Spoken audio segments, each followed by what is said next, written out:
Good morning again. Welcome to the Unitarian Universalist Congregation of Monmouth County.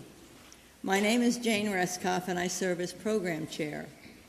Whoever you are, whomever you love, however you arrived at this beloved place, you're welcome here. Our mission is to create community, transform ourselves, and transform the world. If you are new here today, please fill out a visitor card available in the lobby to learn more about us. After the service, light refreshments will be served in the community room to your right. Please join us. For those of you who need a quiet place but want to hear the service, you're welcome to go to the East Room, out the rear door, and to your right. Our Share the Plate recipient for March is Covenant House in Asbury Park. The staff there works with homeless and runaway youth, ages 18 to 21, to provide health care, help with substance abuse, counseling, educational services, job training, and transition living as needed. One cause of youth homelessness is the foster care system. More than 25% of former foster care children became homeless within 2 to 4 years of leaving the system. They are very appreciative of all donations. In addition, we have this special announcement today. UUCMC's Earth Room Concerts Folk Music Series presents Canadian husband and wife folk rock duo, The Young Novelists, with Pittsburgh-based openers Brad Yoder and Jason Rafalak on Saturday, April 8th at 7:30. More information and discounted price advance tickets for this show are available at the coffee hour. Before our service begins, please turn to those sitting near you and say good morning.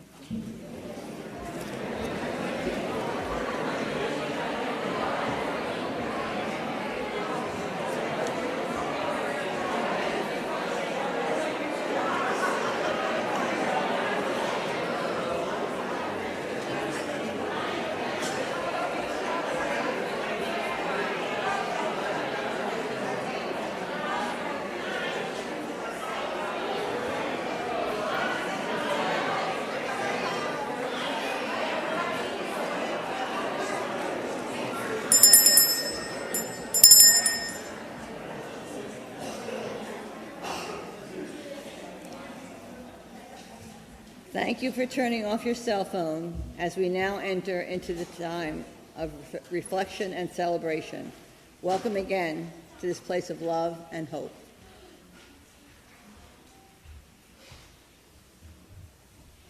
Would the music committee please join me?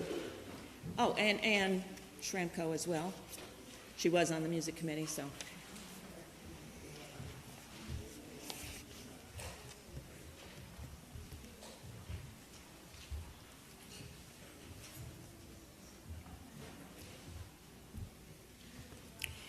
We, the music committee, would like to honor Anne Shramko this morning. Anne, after, I think, 15 years on the music committee, 4 of which she co-chaired with, don't look at this, with Bob Lightburn, she has decided to step down. While we certainly understand and appreciate it, that may be a time to step back and simply enjoy the fruits of her work, we also want her to know that we deeply appreciate her long and tireless years of service, to help create an outstanding music program at UUCMC. And this is a very small token of our deep appreciation. We, the music committee, the singers, and the entire congregation, thank you, Anne.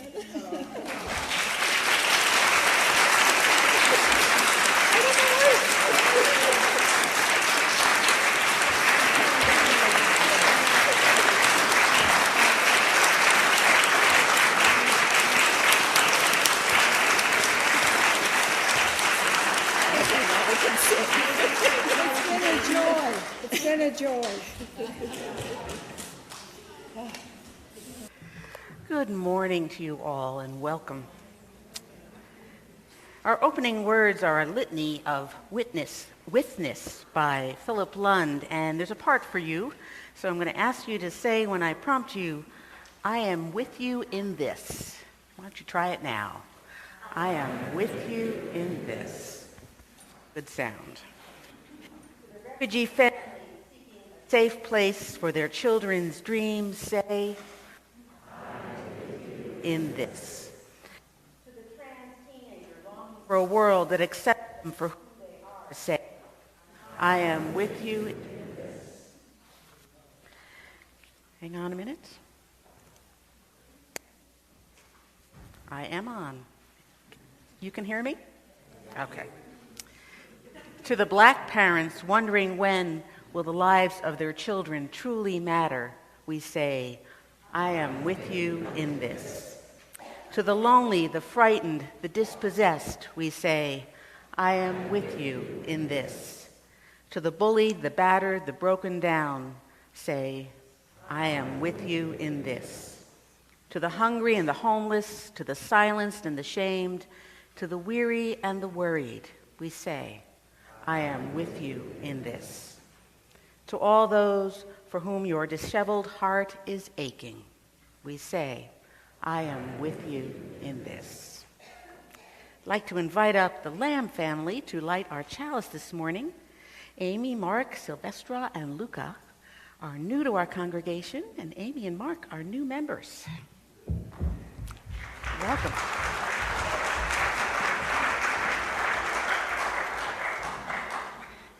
May the love that will not let us go shine forth in this moment, in this hour, and in the days to come. Thank you so much. I'd like to invite the kids up for our story this morning.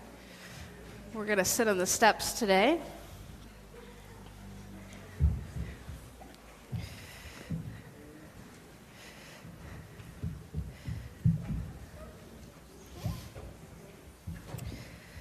So our story this morning is a story about a third grade classroom. Mr. Cohen was the teacher of the most quarrelsome third grade class you could ever imagine. The kids in this class, they argued about everything. They argued about who would stand in the front of the lunch line. Has that happened to any of you before? No? That's pretty lucky. My son talked about that all the time when he was in third grade. And they argued about who would be the best reader in the class, and if Mr. Cohen asked them whether it was sunny or rainy outside, they even argued about that. Well, Mr. Cohen, he was at his wit's end, and there was so much arguing going on that no one was actually learning anything. When they tried to do multiplication problems, Janie and Stan argued about whether 2 times 2 was the same as 2 plus 2. And when it was time for spelling, Carmen and Ling began to quabble about who should get their turn first in the spelling bee. Yes?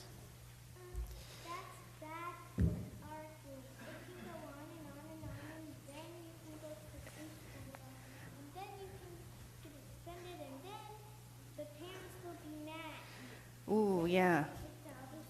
Kicked out of school, and the arguing's bad, and you end up in the principal's office. There's some foreshadowing here in the story.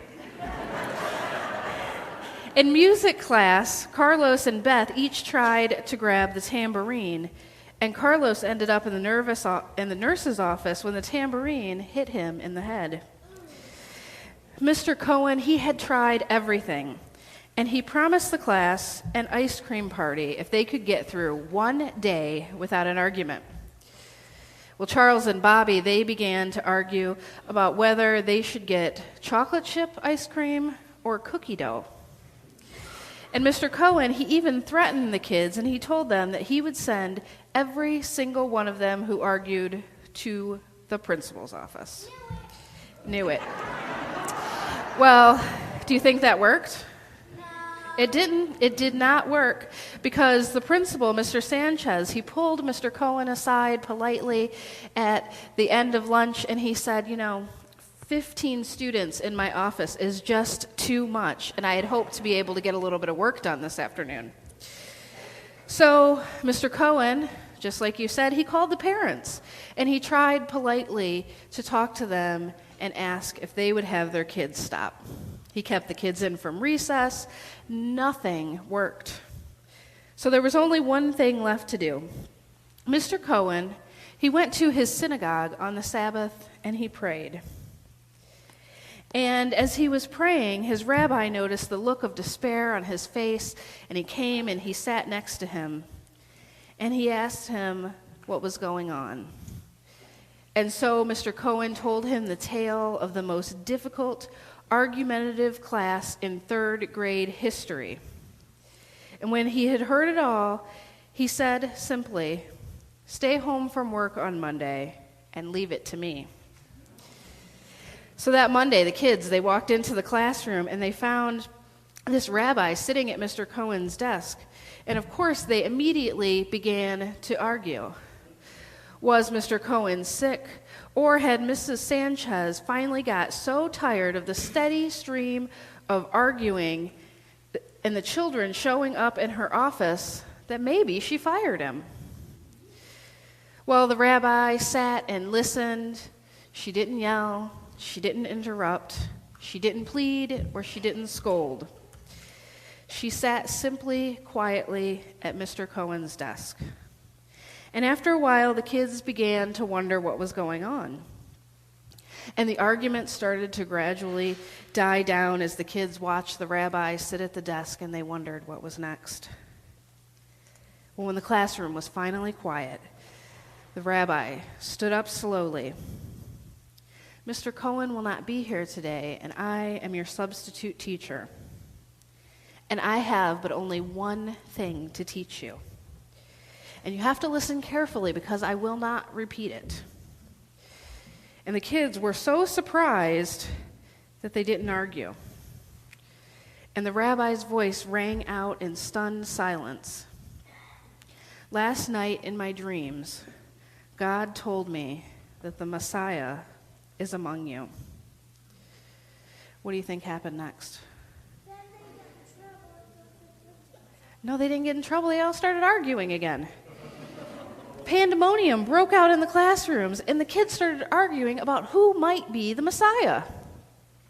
It couldn't be Charles because he always got into mischief. But on the other hand, Charles could always be counted on to share lunch with a friend. And Ling, she was clearly too bossy to be the Messiah. But then again, Ling went to church every single Sunday and prayed every night before bed.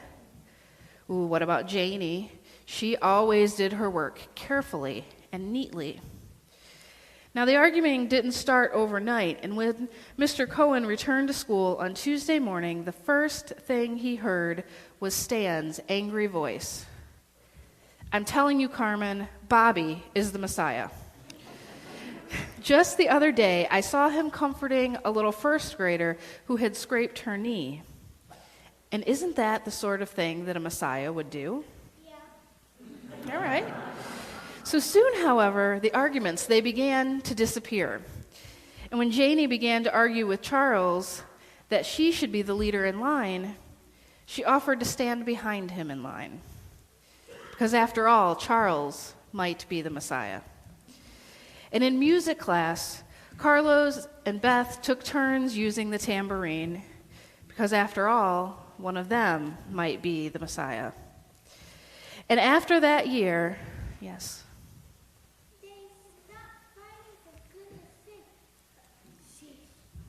They stopped fighting for goodness sakes. Sheesh.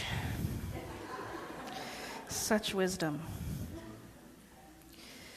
All year, the kids kept trying to figure out who might be the Messiah, and they began to think about each other differently. They noticed good things about each other.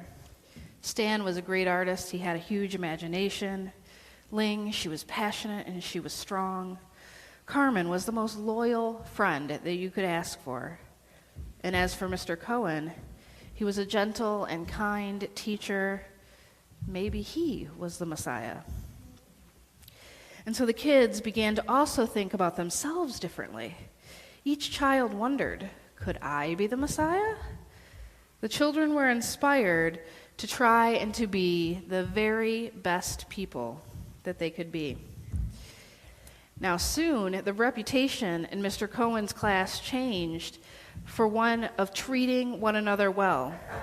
Teachers came from far and wide because they wanted tips from Mr. Cohen on how to have such a wonderful class.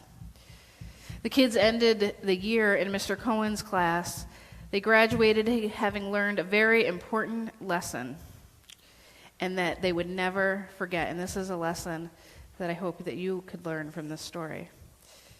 That everyone around you is special, and anyone could be the Messiah. You're 4? Even at 4, you are special, and everyone around you is special.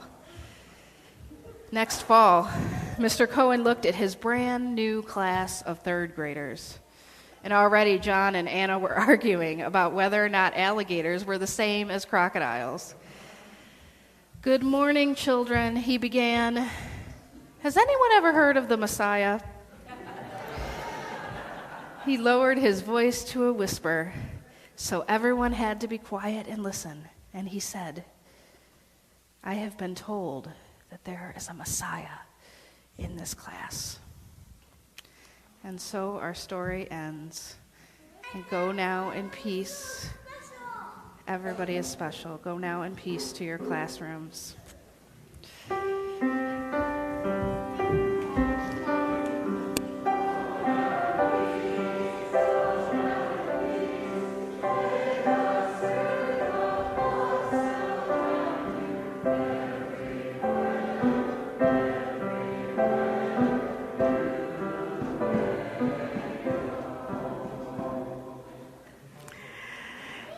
And we'll now take this morning's offering to share with Covenant House, an important organization that helps each child have a chance in some very, very difficult circumstances. Let us be generous as much as possible. And as always, we are grateful for your gifts. Good morning. My name is M. Benish. I had a really fun time writing this little thing. At one point, it was kind of a communist rallying cry. Another version, I had you all chanting, "Bagel, bagel," along with me. It was very late last night. As I mentioned to the people I was sitting with last night at the Mystery Friends potluck, it was not finished at that point. It really took me a long time to figure out exactly what I wanted to say this morning. But first, an introduction. Many, if not most of you, know me. I've been coming to this congregation since I was 3 years old, which is always longer ago than I think. I don't come every weekend, sometimes not for months, but really whenever I can. And I don't just attend. I'm fairly active here when I get a chance. I've been on both ends of Mystery Friendship, helped build the Gaga Court out back, and organized the coming-of-age service with my class 4 years ago. I watch your children in the nursery while you're in service, and have attended several rallies and marches with our social action groups. UUCMC is a community that has been with me since before I can remember. I know I can ask for and receive help from anyone here should I need it, and really appreciate that. And so, I make a financial pledge. I pledge because I can, because I have a little extra money that I can afford to spend to improve my community, which is admittedly easier because I'm a kid, and my mom takes care of utilities and food and stuff. With the money she makes here, there's a reason I'm one of the few youths who donates. I'm encouraged to, But I signed that book. I'm a member. I eat bagels in community hour every week. This is the part where I had you guys chanting bagel. I come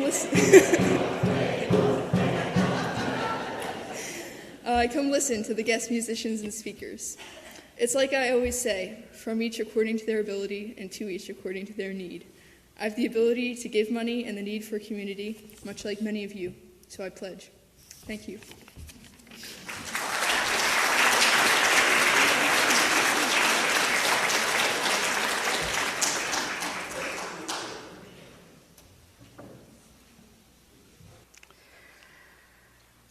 We are wading into perhaps deep and troubled waters this morning with our fourth source of Unitarian Universalist wisdom. This is the one that says that Jewish and Christian teachings would call us to respond to God's love by loving our neighbors as ourselves. I hope we're up to the challenge today. I'm aware that some of us have moved beyond Christianity and Judaism for all too painful reasons, but I'm also aware that our past stays with us, and we must be conscious about what we want to keep and what we want to leave behind. I'm aware that we do not agree on the meaning and purpose of God, nor do we agree on how to live love's commandment. I hope, though, that all of us are here in order to hear one another's truths, not to criticize them. I hope the person sitting next to you right now knows that they are respected and loved for who they are right now in this community. We are here to understand one another, not to impose our beliefs upon one another. If we all lose if that is our game.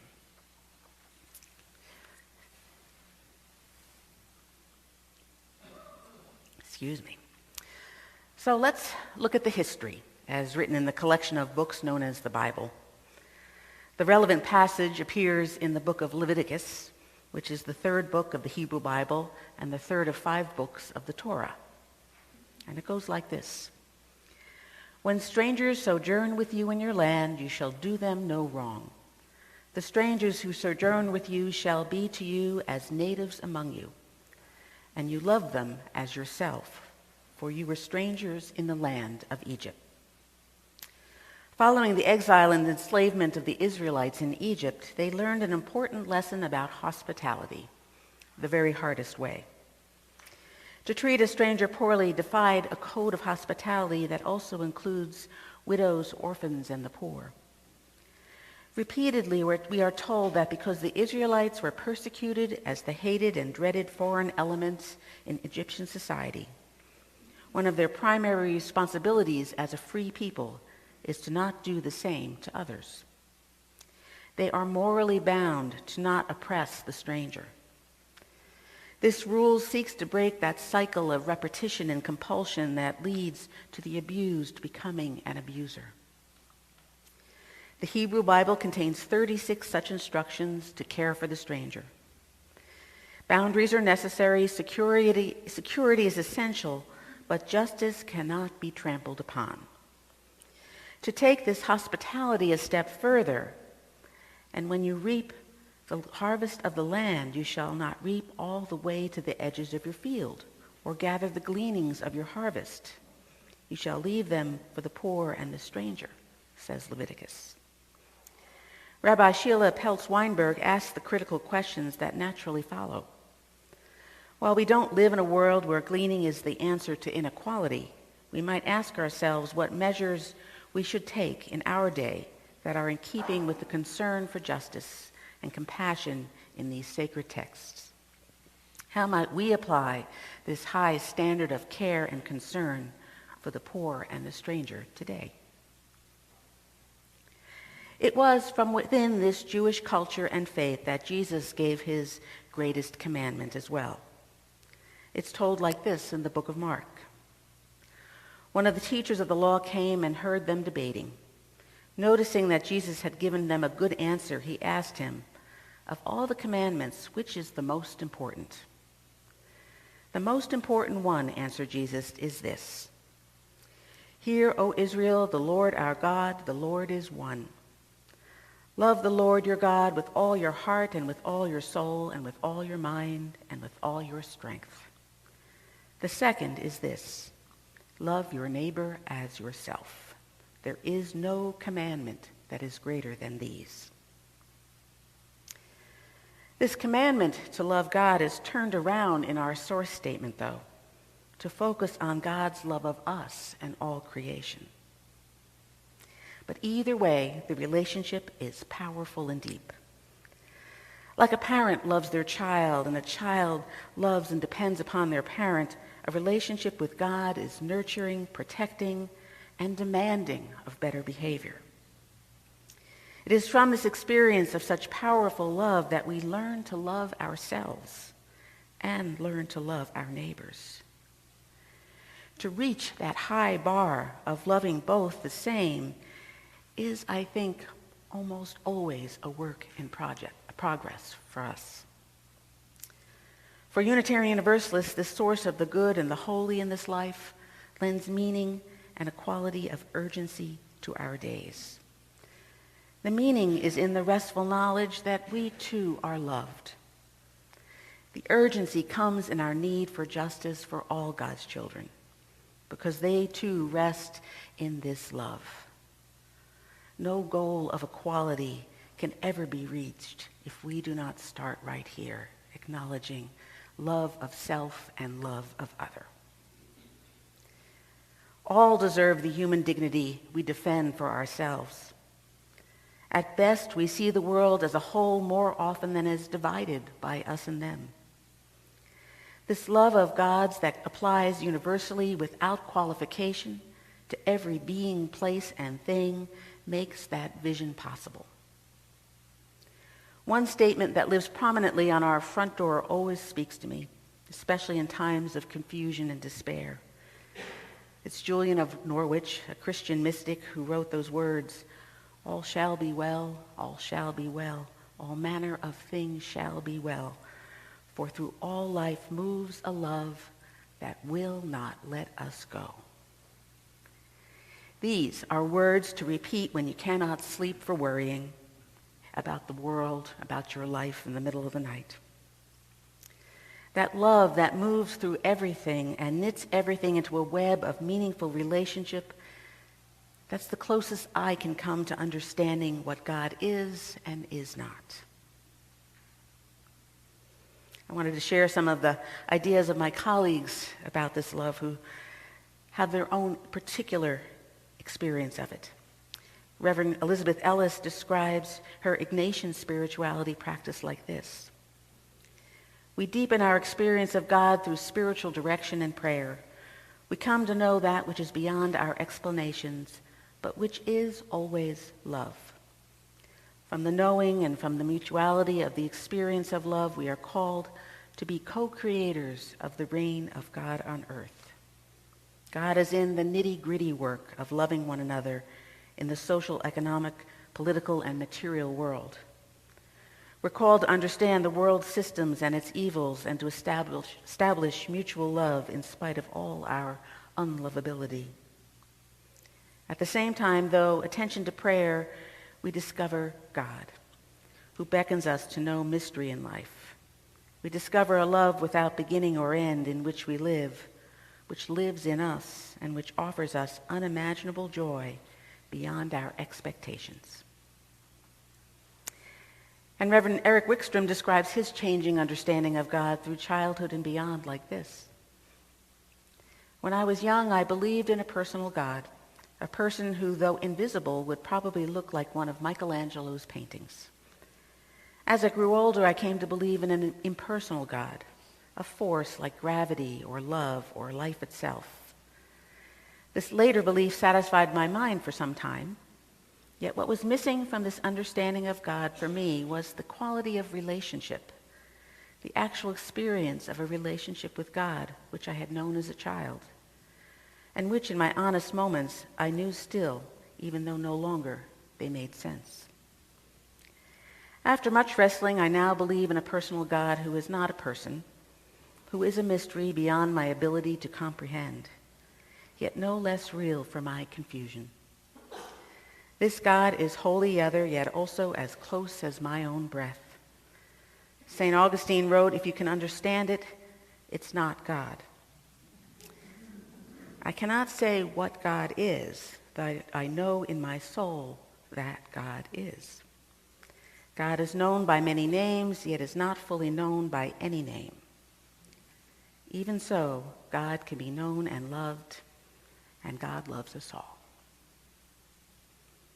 These are just a few descriptions of an indescribable mystery that is God's love. This is our inheritance, from our Jewish and Christian roots, one that I find myself glad to be reminded of as I walk in the doors of this meeting house every day. So whether you think of yourself as being loved by or loving some greater good, some universal impulse to co-creativity, a force of nature, or by Jesus, a great teacher of this love, we come from this compelling religious impulse to love and be loved. Yet we can look around and see that this great commandment to love our neighbors as ourselves is far, far from a done deal. This commandment translates best for me to an ethic of hospitality. Hospitality that is practical and spiritual in its ability to transform both the giver and the receiver. If you are inclined to see God in the stranger who enters your space, certain behavior is more likely to follow. If every person is here to teach us something, we are more likely to give them the space that they need. Henry Nouwen says that hospitality means primarily the creation of free space where the stranger can enter and become a friend instead of an enemy. Hospitality is not to change people, but to offer them space where change can take place. It's not to bring people over to our side, but to offer freedom, not disturbed by dividing lines. A congregation is just such a place for transformation, for enough freedom to grow and to love neighbors and strangers who could one day become friends. The idea of sanctuary is an ancient one and a current need to protect and defend the stranger in our midst. It is indeed about hospitality. With the heightened risk of deportation, immigrants in our community are feeling the pressure. The fear of being split from their families and detained indefinitely. Children born in the United States are afraid to go to school for fear that when they return, their parents will be gone. While we depend upon migrant labor with a wink, our current administration has turned up the heat. It is labeling all immigrants and refugees as dangerous and illegal, no matter what their circumstances. I know we are hurting ourselves and our own safety when we expel those who are fleeing injustice and hurting even more. The president of the Unitarian Universalist Association, Peter Morales, has recently urged our congregations to recommit to joining the sanctuary movement. That's a growing movement of faith in immigrant communities doing what Congress and the administration seem to be refusing to do. That is, protect and stand with immigrants facing deportation. Members pledge to protect immigrant families who face workplace discrimination or unjust deportation. And Unitarian Universalists are joining the many religious leaders and congregations and faith-based organizations of all denominations which are part of this movement. Those of you who were here last Sunday know we unanimously affirmed a congregation declaration of conscience that states, "We will oppose any and all unjust government actions to deport, register, discriminate, or despoil. We declare our commitment to translate our values into action as we stand on the side of love with the most vulnerable among us." This pledge to provide sanctuary is a possible next step on that road to action. It reads like this: As people of faith and people of conscience, we pledge to resist the newly elected administration's policy proposals to target and deport millions of undocumented immigrants and discriminate against marginalized communities. We will open up our congregations and communities as sanctuary spaces for those targeted by hate and work alongside our friends, families, and neighbors to ensure the dignity and human rights of all people. In doing this, we are calling upon the ancient traditions of our faiths, which recognize houses of worship as a refuge for the runaway slave, the conscientious objector, the Central American refugee fleeing the civil wars of the 80s. Sanctuary is once again growing among communities of faith that are standing in solidarity with immigrants and marginalized communities facing immoral and unjust policies. To be a sanctuary, then, means to create safe space. This can mean housing a refugee or immigrant for an extended period of time. It can also mean providing legal counsel or participating in a network of support for individuals or families living elsewhere. We can commit to being in partnership with Casa Freehold or with other congregations seeking to create sanctuary in Monmouth County. We can support local towns and hospitals, community centers, colleges, and schools as they become sanctuaries. I know that this congregation has the heart to create such safe space for others. I also know that our commitment to a daycare center prevents us from housing people here Monday through Friday. This should not stop us from considering carefully our responsibility to create sanctuary in the wider community in whatever way is possible. As people of faith and people of conscience, we will take civil initiative out of our moral obligation to embody principles of human rights and dignity. If you go to the Sanctuary Movement webpage at uua.org, you can sign the pledge as an individual. We can also begin the process of deciding as a congregation to join the movement. I know that some of you are eager to do that, or at least to explore the question. To help us get organized to begin the conversation, I put a clipboard with sign-up sheets on the table in the lobby today. And I encourage you to sign up if you want to explore this idea further. The thing is, we are ready to accompany those who are facing discrimination and possibly deportation. We are ready because we know that the face of God is there in their perilous journey. For us to accompany the stranger as they become neighbor and friend is rooted in our history and in our present reality. This higher ethical imperative to provide hospitality may mean we must defy the law and ICE enforcement. I know we should not take this risk without thinking it through together, and I invite you to let the conversation start right now. Next week, we'll devote our entire offering to the work of Casa Freehold as they support immigrants in our area on their journey here. We can begin our journey of accompanying them by being as generous as we are able in this time of great fear and need. This love of self and others is not easy work. The path before us is not yet clear. One step that could make a difference you can take the next time you see someone different, whether enemy or stranger or neighbor. Imagine for a moment, before you are tempted to turn away, that theirs is the face of God. Imagine that they hold within them that amazing spark of the divine. Imagine that they too are a child of God and worthy of dignity and love.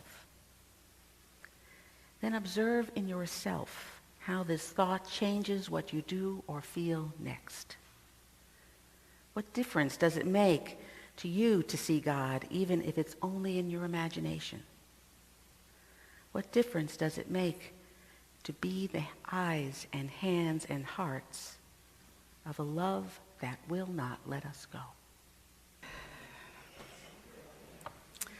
I invite you now into a time of prayer and meditation. Into our circle of care, we bring our joys and sorrows each week.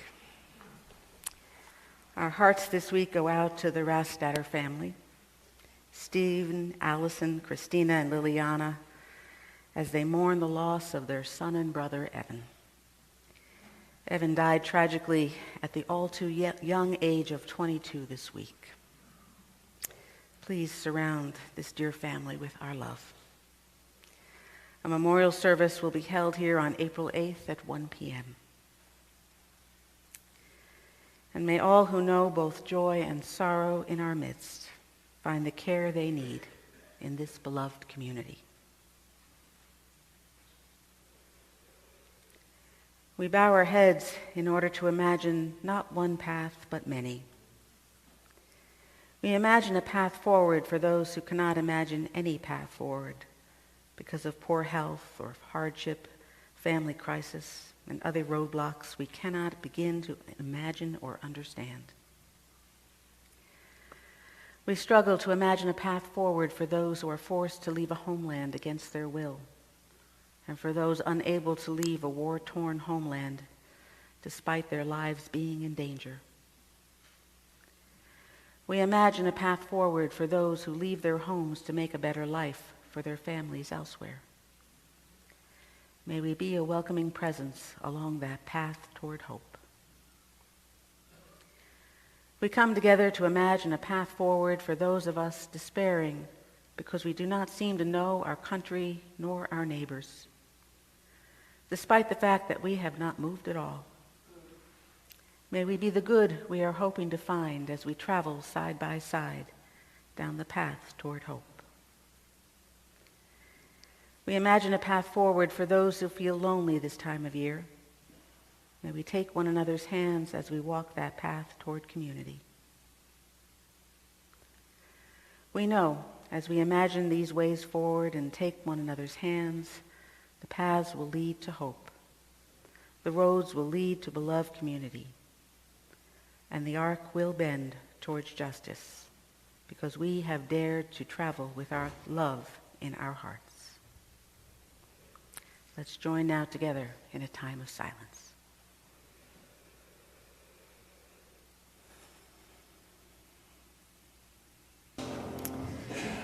To the lonely, the frightened, the dispossessed, let's say, I am with you in this. I am with you in this. To the bullied, the battered, the broken down, we say, I am with you in this. To the hungry and the homeless, to the silenced and the shamed, to the weary and the worried, we say, I am with you in this. To all those for whom your disheveled heart is aching, let us say, I am with you in this. May it be so. Amen.